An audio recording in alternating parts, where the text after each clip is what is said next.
సిటీలో ప్రజలు అనేక సమస్యలు ఎదుర్కొంటున్నారని చెప్పారు మాజీ మంత్రి తలసాని. స్ట్రీట్ లైట్లు వెలగడం లేదని, రోడ్లు సరిగ్గా లేవని, ఫ్లైఓవర్ నిర్మాణాలు ఆగిపోయాయని తెలిపారు.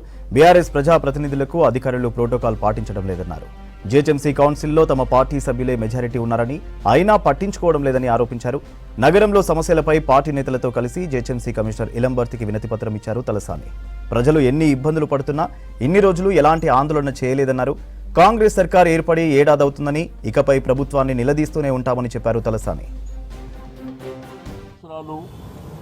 ప్రజలు పడుతున్నటువంటి ఇబ్బందులు చాలా అయిపోయినాయి.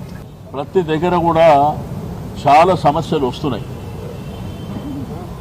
ఒకటి రోడ్డు కనెక్టివిటీ విషయంలో కానివ్వండి, వైకుంఠ ధామాలు కానివ్వండి, శానిటేషన్ వెహికల్స్ లేకపోవడం కానివ్వండి, గడిచిన 6 మాసాల నుంచి స్ట్రీట్ లైట్స్ మినిమం మెయింటెనెన్స్ లేకుండా ఇబ్బందులు పడుతున్నటువంటి అంశాలు కానివ్వండి, ఈ ముషారాబాద్కు సంబంధించి ఆ ఫ్లైఓవరు నీకు ఎస్ఆర్డిపి సిఆర్ఎంపీ నుంచి కూడా కోట్లాది రూపాయలు ఖర్చు పెట్టి హైదరాబాద్ అద్భుతంగా ఉండాలి, హైదరాబాద్ ప్రజలకు అన్ని అవసరాలు తీర్చాలన్న ఉద్దేశంతో మీకు బస్ మేలు కానివ్వండి, అదేవిధంగా పార్కులు కానివ్వండి, ఫ్లైఓవర్లు, అండర్ పాస్ ఈ కార్యక్రమాలన్నీ చేపట్టడం జరిగింది.